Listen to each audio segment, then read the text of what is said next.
Welcome to Commentary Companions. I'm your host, Tony Garcia, and as I said before, this year, 2026, I talk about Pixar Animation Studios, the studio best known for doing computer graphic 3D animated movies, starting with Toy Story. And of course, why this particular year? Because this particular year is the 40th anniversary of when Pixar was first founded. I know, sounds pretty crazy saying that Pixar is 40 years old. And I figured for this podcast episode, I wanted to talk about a rather difficult period in the career of Pixar. Now, when you think Pixar, you also think of Disney. Disney and Pixar go hand in hand. They're the ultimate partners. But there was a time when Disney and Pixar almost parted ways, and Pixar would have had a different distributor. And of course, there was also the possibility that Disney would produce movies without the involvement of Pixar, in which they would do Pixar movies without Pixar. Insane, right? Which is kind of ironic because Disney would end up doing Planes, which has absolutely no involvement with Pixar whatsoever, aside from John Lasseter being a consultant. But I think that's sort of irrelevant. And of course, I'm talking about Circle 7 Animation, otherwise known as Pixaren't. But before I get to Pixaren't, or Circle 7, I feel it's best to go way back to before it all happened, when Pixar was nothing more than a humble animation studio focused on computer graphic animation. Before it became the CG animation juggernaut, Pixar started out as the graphics group of Lucasfilm Computer Division, which was formed in 1979 and focused on computer animation and cartoons. Yes, Lucasfilm had their own animation studio long before they did the Clone Wars cartoon in 2008. But of course, let's not forget the traditionally animated Clone Wars cartoon from Genndy Tartakovsky, but I digress. Now, John Lasseter, though controversial he is now, John Lasseter joined the graphics group of Lucasfilm in 1984. And of course, their first real short was a cartoon known as The Adventures of Andre and Wally B. A rather ambitious little cartoon, but it was also the first to feature CG cartoon characters. And, well, it laid the groundwork for what Pixar would be like. Of course, due to a cash crunch from his divorce and declining post-Return of the Jedi revenues, George Lucas knew that he needed capital to stabilize Lucasfilm. And sadly, the graphic group animation studio was costly to maintain, so he decided he needed to sell it in order to make sure Lucasfilm kept afloat. And George Lucas looked for various companies to sell the animation studio to. He tried selling the animation studio to Philips Electronics and General Motors. And I am not joking. He did try to sell it to General Motors. It's kind of weird to imagine Pixar at the time being owned by General Motors, which its main focus is, making cars like Buicks and Chevys and Hummers. It just I don't really see General Motors really focusing on animation. I suppose they could have used Pixar to make 3D models of their cars, but that's about it. That's where my mind goes. I'm not sure if General Motors would be interested in helping Pixar make an animated movie. I'm sure General Motors would probably say to them, I need an animated movie like I need two assholes. But yeah, George Lucas tried to sell Pixar to Philips Electronics and General Motors. But, well, none of them bit, so George Lucas ended up selling the graphics group division to Steve Jobs for $5 million. And you have to know that $5 million in 1986 is worth $15 million by today's standards. And this was right after Steve Jobs had been fired from Apple in September of 1985. But yeah, Steve Jobs bought the graphics group division from Lucasfilm for $5 million and spun it off into Pixar. Pixar was mainly founded by the Lucasfilm Graphic Group Animation Studio employees Edwin Catmull and Alvy Roy Smith. And in fact, Pixar, the name, was named after the Pixar image computer, which was which was made in May of 1986 and was developed at Lucasfilm. Roy Catmull and Alvy Roy Smith pretty much invented the Pixar image computer with contributions by Rodney Stack, David D. Francesco, and Tom Duff. And it was considered ambitious at the time. The Pixar image computer was capable of specializing in rapid 2D image processing and manipulation rather than 3D rendering. It allowed users to work with a 12-bit color per channel at resolutions up to 4096 by 4096 pixels, primarily serving medical, geophysical, and high-end animation markets. It used a proprietary channel processor, CHAP, that executed 40 million instructions per second, capable of complex pixel operations 200 times faster than a standard DEC VAX 11780. It could handle 3D volume rendering for medical imaging, including processing CAT and MRI scans. And of course, it played a key role in creating early CGI animation. But it utilized a massively parallel processor optimized for pixel operations across multiple image planes, often used in conjunction with a Sun Spark Station host computer.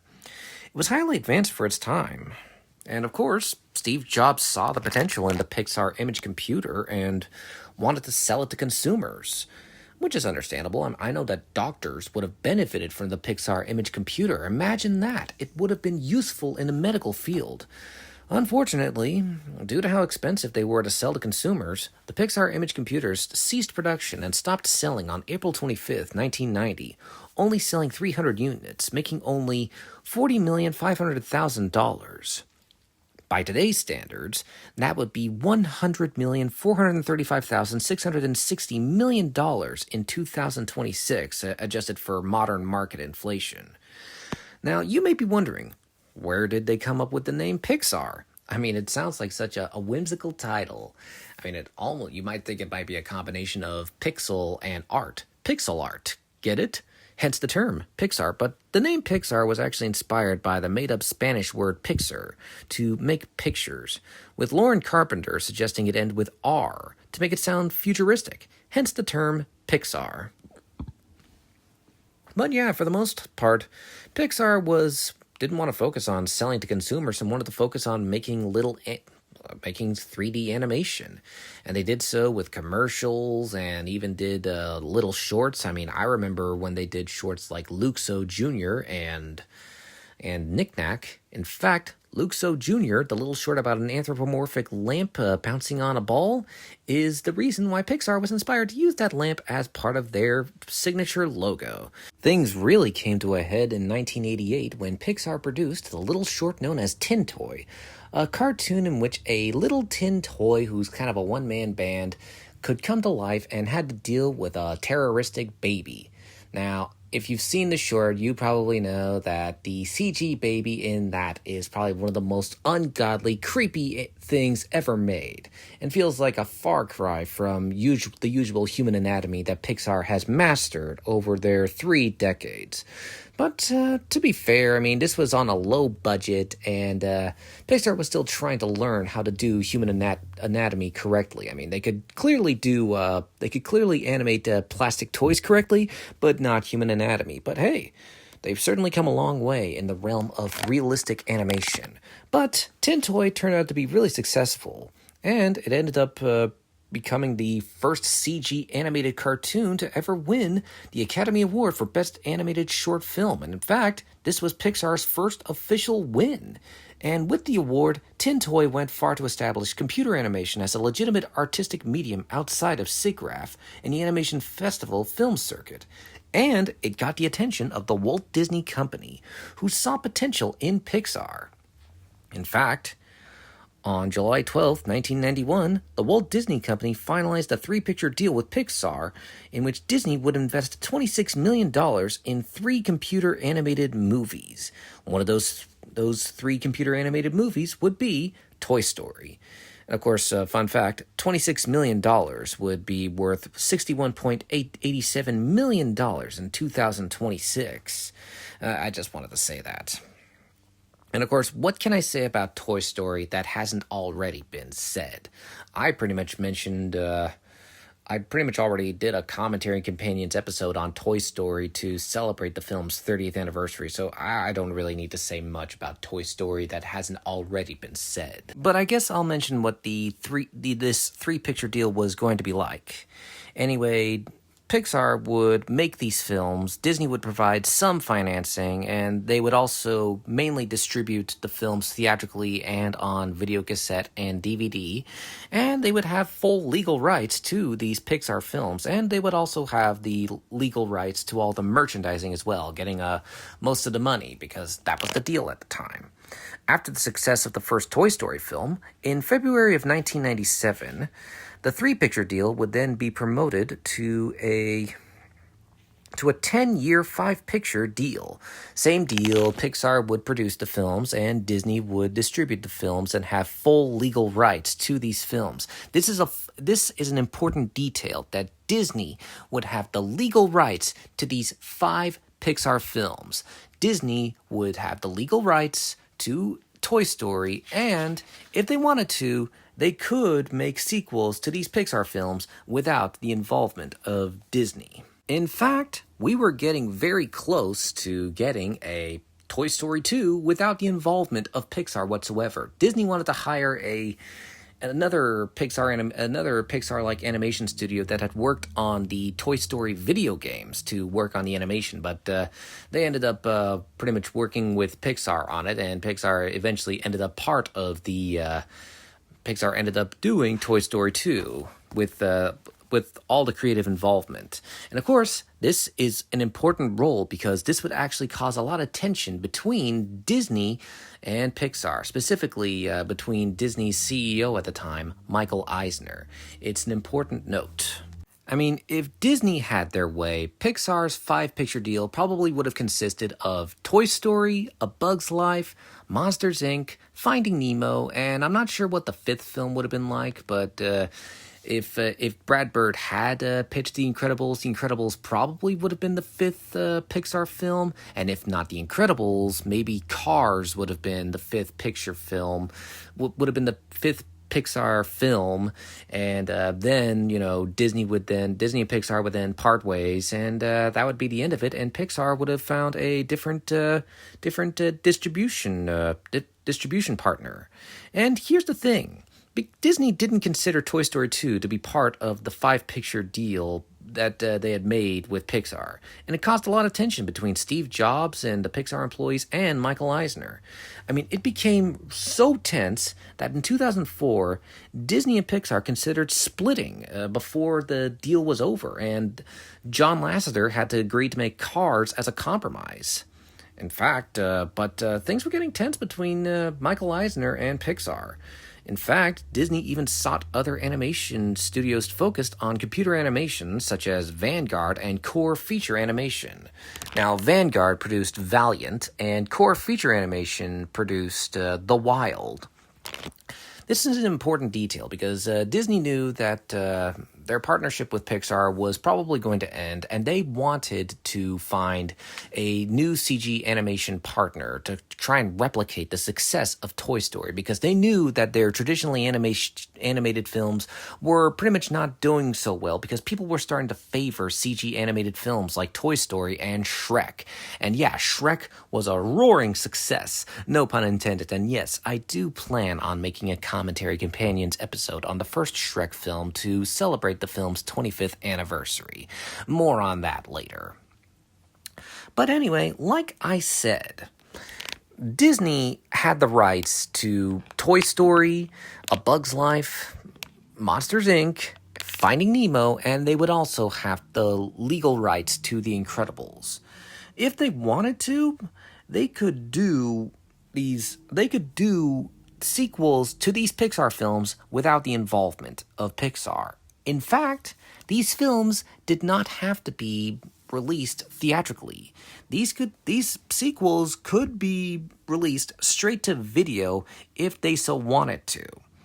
Now, one thing you need to know, Disney had been doing straight-to-video movies straight-to-video sequels to their animated movies since Aladdin: The Return of Jafar. Eventually, these straight-to-video sequels would end in 2015. It's been a long time since I've seen Disney do a straight-to-DVD animated film. Of course, that could be subject to change at any moment, but, it does feel sort of moot and pointless to really do a straight-to-DVD animated movie, what with streaming services like Disney Plus being willing to do everything straight to streaming. But hey, sometimes the straight to streaming stuff eventually gets a DVD release. Now, like I said, because they own the legal rights to Toy Story, A Bug's Life, Monsters, Inc., Finding Nemo, and The Incredibles and Cars, Disney could make sequels to these films without Pixar's involvement, and these did not have to be theatrical. And, well, Michael Eisner felt if Steve Jobs and Pixar ever parted ways with the Walt Disney Company, Mike Eisner decided to create a computer animation studio for Disney that was focused on making sequels to the Pixar films that were owned by Disney. And so, on March 16th, 2004, Disney's Circle 7 Animation was formed.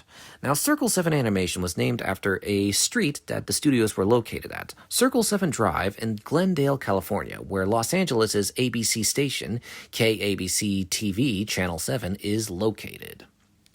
And of course, when the folks at Pixar found out that that Disney was forming their own CG animation studio, well, they weren't very thrilled. But you have to remember, before Disney collaborated with Pixar, they had dabbled in computer animation. They dabbled in computer animated effects starting in the 1980s with films like The Great Mouse Detective, Oliver and Company, and The Little Mermaid.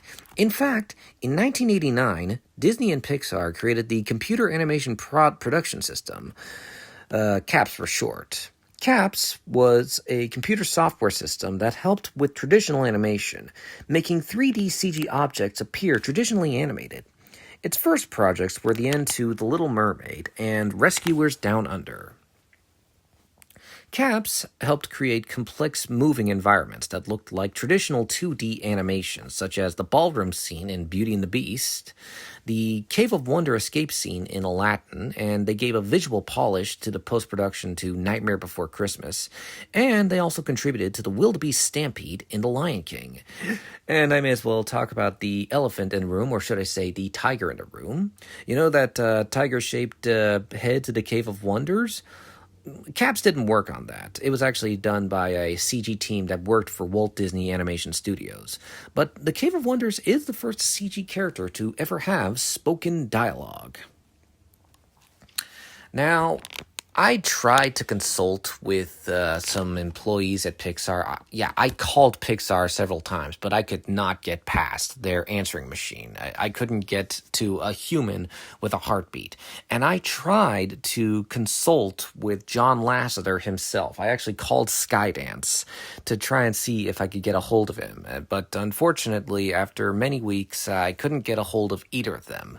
I wanted to consult them, but I did attempt to consult with Pixar and or John Lasseter to see if they could really answer any questions I had regarding if Pixar had ever parted ways with Disney. But I guess I can talk about Circle 7, or as the Pixar Animation Studios team begrudgingly nicknamed it, Pixaren't. Now, Circle 7 had 168 employees that were trained to work on CGI animation. In fact, some of these people probably or allegedly worked for the Disney Animation Studio in Orlando, Florida. Although I can neither confirm or deny that. But anyway, Disney Circle 7 had some ideas for some sequels to the Pixar films, including Toy Story 3. These are the Circle 7 animated movies Disney would have done, but didn't. The first one is Toy Story 3. In this version of Toy Story 3, Buzz malfunctions and gets sent to a Taiwanese toy factory to get fixed when in actuality, he'll get destroyed. The other toys go to Taiwan to save him. That's the basic plot. Now, from what I've heard, Tim Allen was willing to reprise his role as Buzz Lightyear, but Tom Hanks was unwilling to reprise his role as Woody if John Lasseter wasn't involved, and I do have to admire Tom Hanks for having that loyalty to John Lasseter. I think if this version of Toy Story 3 had been made, I think, Tom Hanks refused to return as Woody, there's a very high likelihood they probably would have gotten his brother Jim Hanks to voice Woody for that version, as Jim had voiced Woody for the Buzz Lightyear of Star Command straight-to-video animated movie, and has also voiced Woody for several other video games and shorts, because Jim sounds a bit similar to Tom. And I think if Jim Hanks hadn't voiced Woody for Circle 7 Toy Story 3, they probably would have gotten some other voice actor who sounds similar enough to Tom Hanks. They probably would have gotten a guy who can do a Tom Hanks impression. I think my bet is they probably would have gotten Fred Tatasciore to voice Woody for Circle 7 Toy Story 3. When you think of Fred Tatasciore, you might think of his voice performance as the Hulk in several Marvel cartoons, but he's a comedian, and Fred Tatasciore can actually do a decent Tom Hanks impression. He's actually voiced Tom Hanks and Woody for several skits on the Mad cartoon series from Cartoon Network. So I think if they didn't get Jim Hanks for Circle 7 Toy Story 3, they probably would have gotten Fred Tatasciore or some other guy who can do a Tom Hanks impression to voice Woody. I mean, I probably wouldn't be able to tell the difference if such a film was made. But, Tim Allen would have returned. Tom Hanks probably wouldn't have returned. I'm not sure about the other supporting cast. I'm not sure if John Ratzenberger would have returned as Ham, or if the late Don Rickles would have returned as Mr. Potato Head, and Estelle Harris would have returned as Mrs. Potato Head. I mean, there's a very high likelihood if Don Rickles and Estelle Harris didn't return as Mr. and Mrs. Potato Head, they probably would have gotten some actors that sound like Don Rickles and Estelle Harris to voice Mr. and Mrs. Potato Head. I hear that in Toy Story 5, Jeff Bergman, who's best known for voicing Bugs Bunny, he'll be voicing Mr. Potato Head, and I guess, I hear he can do a decent Don Rickles impression, and I'd say go for it. And that's another thing. I'm not sure if Joan Cusack would have returned as Jessie the Yodeling Cowgirl, or if Annie Potts would have returned as Bo Peep. They probably would have gotten similar sounding voice actors, or even traditional voice actors, to replace these characters. Because, sometimes voice actors are good at impersonating celebrities, and that's why they're usually hired sometimes. I mean, Jeff Bergman can clearly do a decent Don Rickles impression, which is why he's going to be voicing Mr. Potato Head in Toy Story 5. But, yeah, I read the plot, and if you want to hear what could have been, you should watch Bullets and Blockbusters' take on the Circle 7 Toy Story 3. Go watch Bullets and Blockbusters. I've gotten a lot of my research from him. He's a very good YouTuber. But anyway, that's what Circle 7 Toy Story 3 would have been like. Whether it would have been theatrical or not, I'm not really sure. Probably would have been released straight to DVD, but it probably would have been one of the more decent straight to DVD anime movies that Disney had produced. Another one of Circle 7's animated movies that they were going to do was Monsters, Inc. 2, Lost in Scaradise. Mike and Sully go to the human world to visit Boo, but she's moved, so Mike and Sully have to go on a journey to find Boo, while also trying to make sure that they make it in time for Mike's wedding with Celia. Now, I also heard that Randall was going to be in the film. The plot seems pretty decent. And, well, I'm not 100% sure if Billy Crystal and John Goodman would have reprised their roles as Mike and Sully.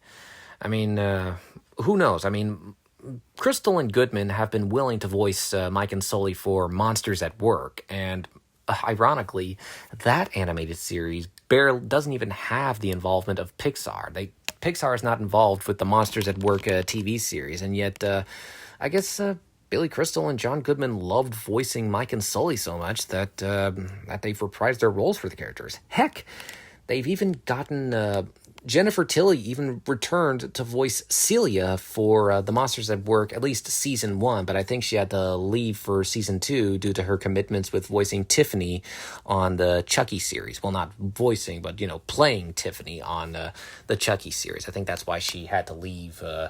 That's why she had to leave Monsters at Work, and why they hired an actress whose voice is somewhat similar to Jennifer Tilly. Whether Jennifer Tilly would have returned to voice Celia for Lost in Scaradise, I'm not sure.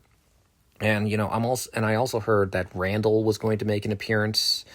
Whether Steve Buscemi would have reprised his role as Randall for this straight-to-DVD animated movie, I'm not sure. Hell, I'm not even sure if Monsters, Inc. 2 Lost in Scaradise would have been theatrically released, but I think the intent of Circle 7 was supposed to be that it would have been that these would have been straight to video, but who knows if they would have been theatrical. I mean, anything is subject to change at any moment. But anyway, yeah, Monsters, Inc. 2 Lost in Scaradise probably wouldn't have had the involvement of Pete Docter, and I'm not sure if the other actors who voiced the characters would have returned, but given that they were willing to reprise their roles as in the Monsters at Work TV series, I think it's maybe they would have, maybe they wouldn't have. I give it a 50-50. But yeah, Monsters, Inc. 2 Lost in Scaradise probably would have been decent. I'm not sure if Boo's voice actress Mary Gibbs would have returned. They probably would have gotten another child actress.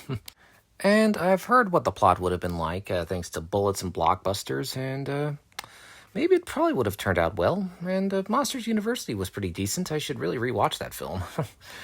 But anyway, that's what Circle 7 Monsters, Inc. 2 would have been like. The next film that Circle 7 would have done is Finding Nemo 2. In Finding Nemo 2, Marlin gets captured, so Nemo and his friends go to rescue him. And we also find out that Nemo has a long-lost brother. Now, I'm not sure what Finding Nemo 2 would have been like. I'm not even sure if Albert Brooks would reprise his role as Marlin, and I'm also not sure if Ellen DeGeneres would have reprised her role as Dory. Heck, I don't even know if the other rogue fish that Nemo befriended, Gil, being voiced by Willem Dafoe. I'm not sure if they would have returned, and if they did return, I'm not sure if Willem Dafoe would have voiced Gil the fish. Or maybe he would have, or maybe maybe Gil would have been voiced by another actor whose voice is similar to Willem Dafoe. There's this one actor who does an amazing Willem Dafoe impression, John Bailey, the epic voice guy, not to be confused with the other John Bailey in Jurassic World. But yeah, they probably, if Gil were to appear in Finding Nemo 2 and Willem Dafoe said no to voicing Gil, they probably would have gotten John Bailey to voice Gil the fish.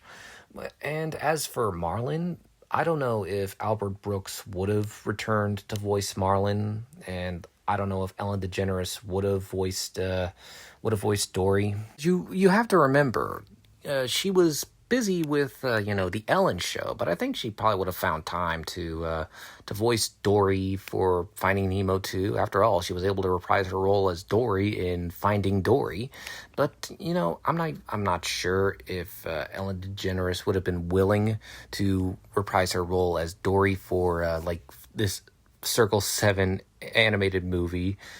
And who knows? Maybe they probably would have gotten actors who sound similar to Albert Brooks and Ellen DeGeneres, and they probably would have had to get another kid actor to voice Nemo due to the child actor's voice definitely changing. And because a boy's voice can change in 3 years, don't I know it? Whether this version of Finding Nemo 2 would have turned out good, I'm not sure. Maybe it would have, maybe it wouldn't have. But those were the Circle 7 animated movies Disney was going to do. Now, you have to remember, in 2004, the major Hollywood studios of that time period, aside from the Walt Disney Company, were Paramount, which at the time was owned by Viacom, Warner Brothers, which at the time was owned by Time Warner, Universal Pictures, And 20th Century Fox, which was, back then it was independent and was owned by News Corporation. And last but not least, Sony Pictures Entertainment, which was the owner of Columbia Pictures and TriStar Pictures. And before Michael Eisner departed from Disney, the folks at Disney were pissed off at Mike Eisner for trying to drop Pixar and made him resign, so I guess he technically got fired. Or not really. Maybe Mike Eisner knew that the jig was up and decided, well, it's best that I resign with some form of dignity. And of course, the disastrous split with Pixar and Steve Jobs wasn't the only reason that Michael Eisner was forced to resign. It was fueled by a poor performance at ABC and a lot of high-profile project failures and a perceived autocratic management style. It was also, and I think, Mike Eisner and burning bridges with Jeffrey Katzenberg also didn't help. Katzenberg had worked for Disney, but was kind of fired, and he pretty much made DreamWorks SKG with Steven Spielberg and Keith Geffen out of spite, and became a dangerous partner, like a dangerous competitor for Disney. So it was a lot of things that caused Roy Disney and the other shareholders to make Mike Eisner step down. And, well, but of course, before Mike Eisner resigned from Disney and stepped down as CEO, Steve Jobs considered making a collaborative deal with Warner Brothers or 20th Century Fox to distribute future Pixar movies. And he also tried to get the rights back to the other Pixar films. Could you imagine that? If Steve Jobs managed to get the rights back to Toy Story, Bug's Life, Toy Story 2, Monsters, Inc., Finding Nemo, The Incredibles, and Cars, and then these films would then have a different DVD distributor after Pixar manages to get the rights back? If Steve Jobs had tried to sue to get the rights back to these Pixar films, it probably would have been a long, lengthy battle that would have taken longer than it takes longer for Pixar to usually make one of their movies. And it usually takes Pixar about 4 to 7 years to create a feature-length film from start to finish. Brad Bird had developed The Incredibles in 1993, and it pretty much took him 11 years to finally get it to screen. But yeah, while some films can take longer, it usually takes Pixar 4 to 7 years to really develop the story, develop the designs and the world and everything else, and to also get the actors to record their lines, etc., etc. But usually by some miracle, they're able to make it. But, I like to think if Disney and Pixar had parted ways and The Incredibles had been their final five-picture deal, well, there's a very high likelihood either Cars or Ratatouille would have been the first Pixar film to be made without the involvement of Disney. And I'm looking at each major studio that would have been interested in becoming a new partner for Pixar Animation Studios. Now, I'm not 100% sure if 20th Century Fox would have been really interested in really making a distribution deal with Pixar.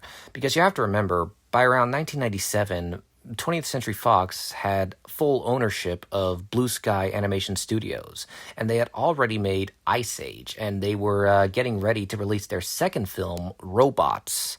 And I think the likelihood of 20th Century Fox saying yes to such a distribution deal seems very low, because then they would have a lot of animation studios. They'd have to handle Blue Sky, and they'd have to handle their traditional animation field, which focuses on their adult cartoons like The Simpsons.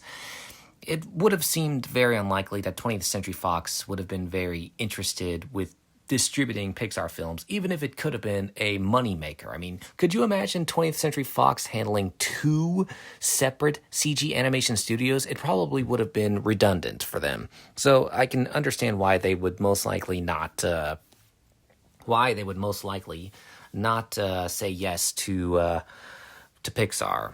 As for Paramount, well, while I can understand, it would seem interesting if Paramount said yes to the idea of doing a distribution deal with Pixar. especially since at the time, in February 2006, Paramount purchased the live-action DreamWorks Picture Studio for $1.6 billion, and they ended up signing a 6-year deal to distribute films for DreamWorks' separate entity, DreamWorks Animation. I don't know if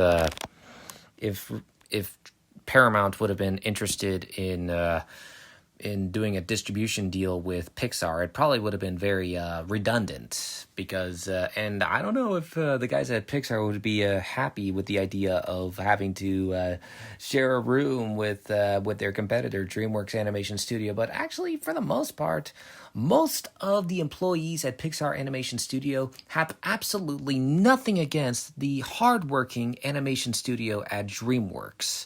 I mean, they seem to have a friendly competition for the most part and have a mutual respect for each other. But I don't think Paramount would have been interested in really doing a distribution deal with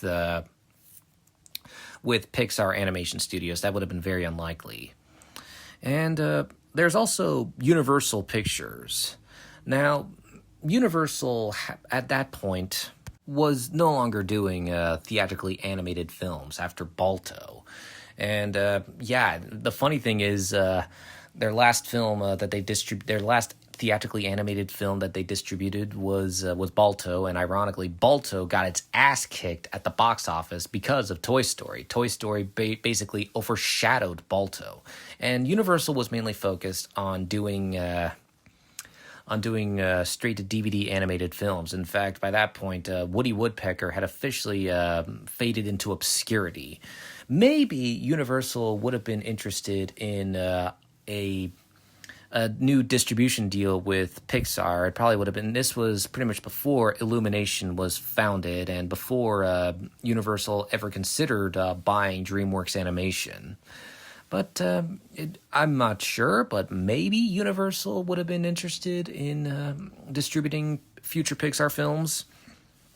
As for Sony Pictures Entertainment, specifically Columbia and TriStar, I'm not sure if Columbia and TriStar would have been interested in making a deal with Pixar for a future distribution deal. It seems very unlikely, especially given at the time Sony, by that point, had formed their own official animation studio, and they were getting ready for Open Season, the animated movie.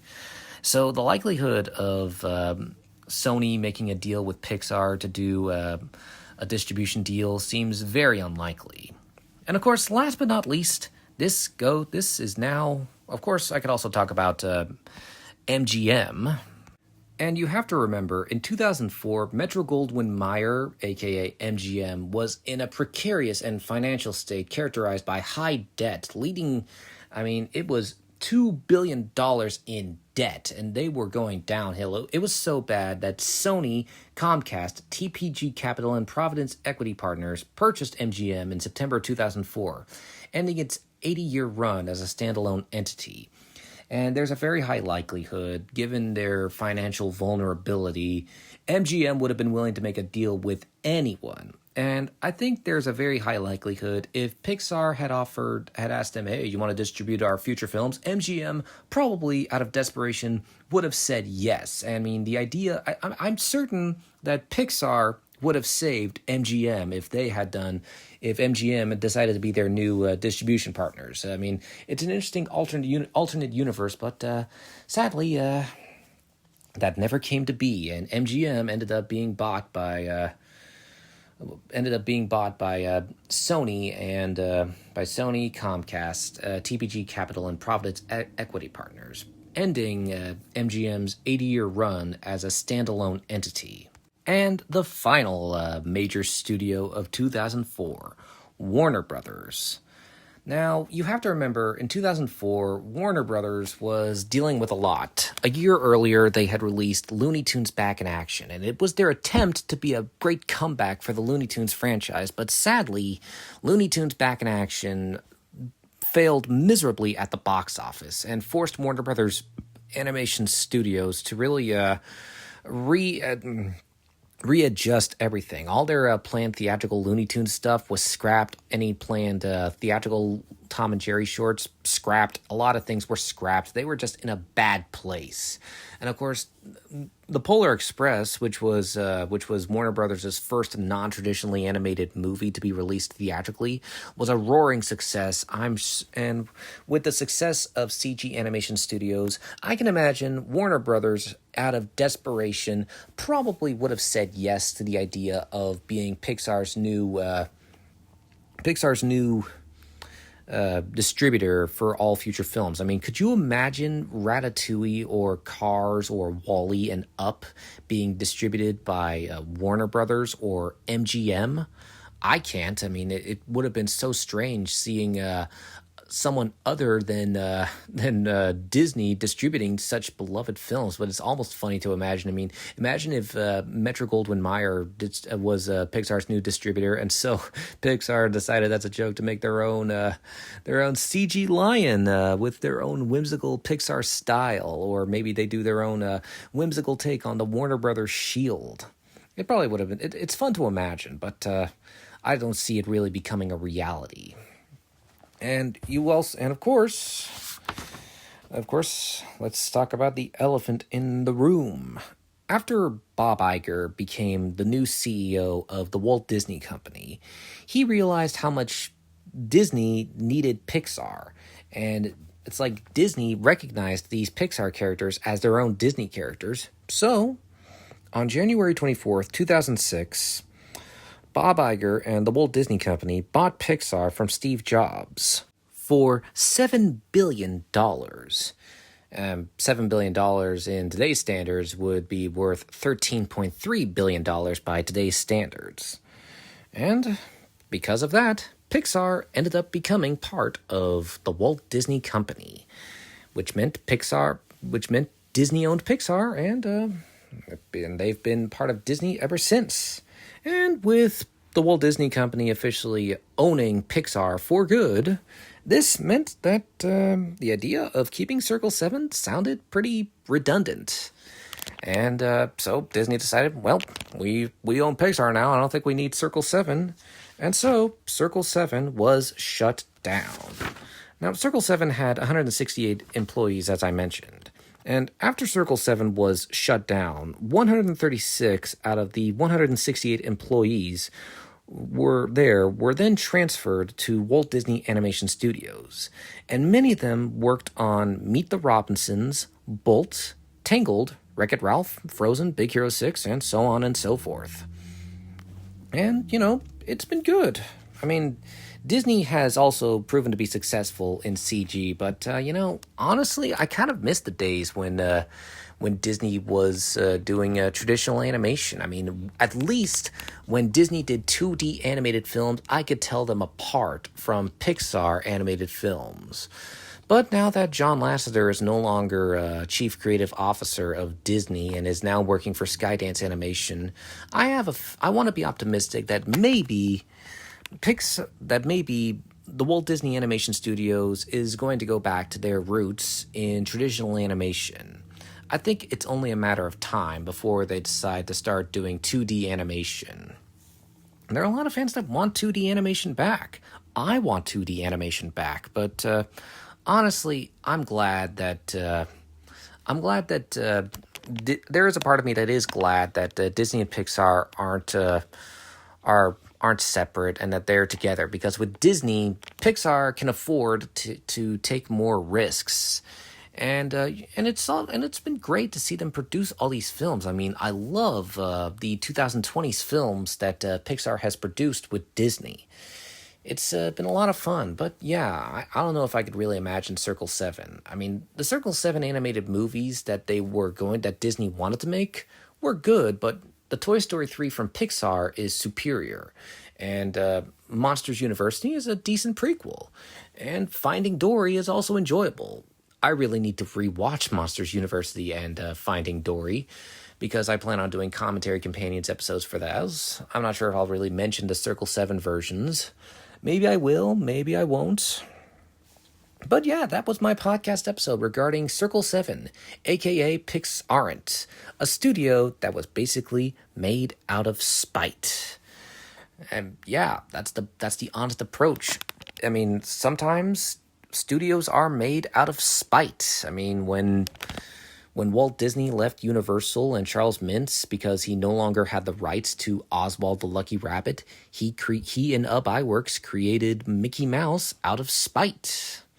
And when Jeffrey Katzenberg was outed from Disney, he co-founded DreamWorks out of spite to prove that DreamWorks could be a big name. And yeah, and sometimes, but for every successful thing made out of spite, there are unsuccessful things made out of spite. I mean, sometimes you shouldn't really make something out of spite if you're totally egotistical.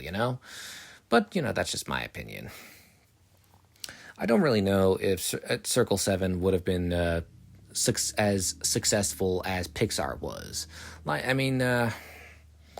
I have to give the animation crew at Pixar credit. They didn't really have any ill will against Circle 7. I mean, it's at the end of the day, it's nothing personal. It's just business. And usually show business is indifferent no matter what. They don't care if you're successful or unsuccessful. But, I just hope that the tradition of 2D animation is kept alive, while also embracing 3D animation. But anyway, that was my podcast episode on Circle 7, aka Pixaren't. This was a fun one to make. I just love doing all the research because I love animation. And if you want a more superior version of what the making of Pixar is like, I would recommend you watch The Pixar Story, which is directed by Leslie Iwerks, who's the granddaughter of Ub Iwerks, an overlooked animation genius. You can find the Pixar Story available on Disney Plus. As for a physical media DVD of the Pixar Story, well, good luck finding it. I can't seem to find it anywhere. I mean, and anything that I can find is over $56 on Amazon, and I can't even find anything on eBay. But I'm sure if you look hard enough, you might be able to find a DVD copy of the Pixar Story, and I would totally recommend buying it. And but yeah, you could also, and of course, if you hear that the Pixar Story is going to air on television, do not hesitate to watch it on television. That's my recommendation. You will not regret it. It's a nice exploration of what making of movies is like. But anyway, thank you for listening to my Commentary Companions podcast episode. And I promise my next Commentary Companions episode will be about X-Men First Class, and I got a lot to say about that, mostly good, because I have such a sentimental soft spot for X-Men First Class. But anyway, until then, I'm Tony the Happy Nerd. This has been Commentary Companions. Don't have a good day. Have a great day.